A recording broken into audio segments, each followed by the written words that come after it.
Bueno, vamos a hacer dos ejercicios de electrolisis un poquito especiales. Uno que también puede caer, que sean dos cubas electrolíticas conectadas en serie, ¿vale? ¿Y cómo se conectan las cubas en serie? Pues mirad, tenemos la primera es de sulfato de aluminio, ¿la veis?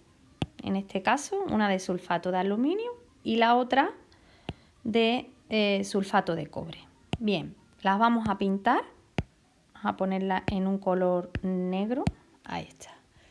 La primera cuba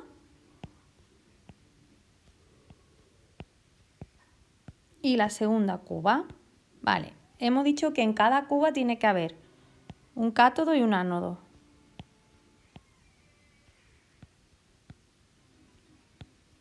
¿Vale?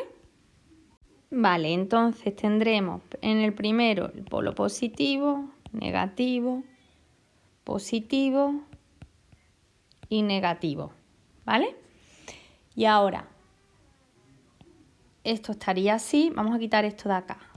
A ver, vamos a poner aquí mejor para que lo tengamos a un ladito y seguimos pintando.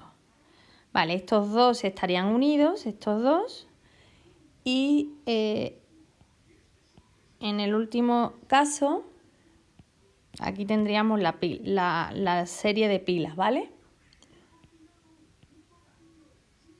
Vale, entonces aquí, en este lado, estaría la disolución primera, que es de, me parece, sulfato de aluminio. Ay, vamos a pintarla mejor así. Esto es sulfato de aluminio.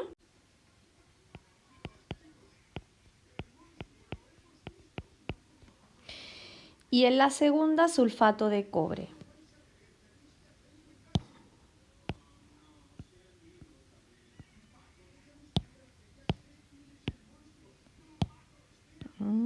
Vamos a pintarla. Aquí una disolución. Son dos electrolisis de disoluciones de sales, ¿vale? Vale, lo primero que llama la atención en este ejercicio es que no te dicen con qué estado de oxidación está actuando el cobre. Sulfato de cobre, al nombrar al sulfato de cobre de esa forma, nos falta la información más importante, que es el estado de oxidación, ya que el cobre actúa con más de un estado de oxidación, ¿vale? Si os fijáis, en el apartado B es lo que nos preguntan, que calculemos el estado de oxidación. Entonces vamos a ir por partes, ¿vale? Vamos a poner aquí que esto es de sulfato de cobre.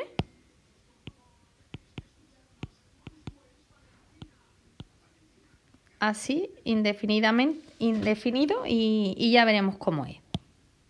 Vale, entonces lo primero que tenemos que hacer es, en el apartado A nos pide la cantidad de aluminio que se deposita en la primera celda. Vale, está claro que el sulfato de aluminio, a ver, lo vamos a poner acá. El sulfato de aluminio se va a descomponer en disolución así, ¿vale? Entonces, en la electrolisis de esta disolución, electrolisis de la disolución, ¿qué es lo que nos vamos a encontrar? Pues que en el cátodo, ¿vale? En el cátodo, que es donde se produce la reducción, es el polo negativo. Ese cátodo, ese polo negativo, va a atraer a los iones aluminio 3+, que con 3 electrones va a reducirse y va a formar el aluminio, ¿vale? Bien, lo primero que tenemos que ver es, nos dicen la intensidad y el tiempo. Pues vamos a calcular la carga que pasa durante ese tiempo. La carga sería igual a la intensidad por el tiempo, es decir, a 8 amperios por 2 horas, que en segundos serían 7.200 segundos. Nos daría un total de 57.600 coulombios. Vale, esta es la cantidad de carga que pasa o que circula en ambas celdas, porque están conectadas en serie. Es la carga que circula por ambas celdas. ya que está en serie. Las celdas están colocadas en serie.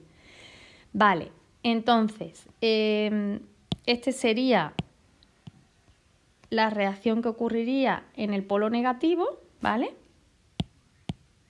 Es decir, en este caso, el aluminio se empezaría a formar por aquí, en el polo negativo, y pasaría de la disolución, el aluminio 3+, pasaría y se depositaría aquí, ¿vale? Engordando ese polo, ese electrodo. Bien, entonces, cuando ya sabemos la carga, lo que tenemos que hacer es calcular la masa. Eso ya lo sabemos hacer, ¿verdad? 56.500 coulombios por... ¿A cuántos coulombios equivale un mol de electrones? Al número de Faraday. Ahora relacionamos los moles de aluminio con los moles de electrones. Un mol de aluminio necesita 3 moles de electrones. Vale, esto ya sabemos que viene de la estequiometría de la reacción, ¿vale? 3:1. Bien. Y una vez que tengamos eso, lo multiplicamos por la masa atómica del aluminio. 27 gramos de aluminio es un mol de aluminio, ¿vale? Y eso me da a mí 5,37 gramos de aluminio, ¿vale? Eso sería el apartado A. Ahora, el apartado B es un poquito más complicado, pero bueno, tampoco tiene mucha historia. ¿Por qué? Porque sabiendo que circula una corriente de 57.600 coulombios y que se deposita como producto 18,95 gramos de cobre, ¿vale? ¿Por qué? Dice, porque lo dice en el apartado B, dice, sabiendo que en la segunda celda se han depositado 18,95 gramos de cobre, calcule el estado de oxidación en que se encontraba el cobre. Vale, pues entonces, si con esta carga se deposita 18,95 gramos de cobre, pues entonces tendremos que 57.600 coulombios transformado en moles de electrones corresponde al número de Faraday. ¿Vale? Y ahora con la estequiometría de la reacción deberíamos de decir, imaginaos, ¿no? En el cátodo, que es donde se produce la reducción, en la otra celda, ¿vale? Esto sería en la celda 1, vamos a ponerlo aquí, para que no nos liemos. Esta sería la cuba 1, esta sería la cuba 2. Esto ocurriría en la cuba 1 y esta de aquí ocurriría en la cuba 2, ¿vale? Vale, para que no nos liemos. Volvemos a decir que en el cátodo se produce la reducción, que sería el polo negativo de la otra, y sería el cobre con un estado de oxidación X, que no lo conocemos, más, necesitaría X moles de electrones, ¿verdad?, para transformarse en cobre, que es lo que ocurre en la segunda celda. Bien, entonces aquí lo que tendríamos que poner es que por cada mol de cobre que se forme, ¿verdad?, aquí, por cada mol de cobre tendríamos X moles de electrones, ¿de acuerdo? Como hemos hecho en los demás ejercicios.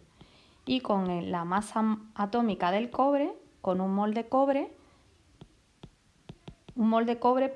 tendría una masa de 63,5 gramos de cobre. Vale, como ya esto lo tenemos y es 18,95 gramos, lo único que tendríamos que hacer sería justamente despejar la X, que sería exactamente el estado de oxidación, ¿vale? El estado de oxidación del cobre. Cuando hacemos los cálculos, la X da 2, es decir, para que el producto final resulte 18,95 gramos de cobre, el estado de oxidación del cobre es 2 más, ¿de acuerdo? Entonces tendríamos que el estado de oxidación del cobre en este caso sería cobre 2 más.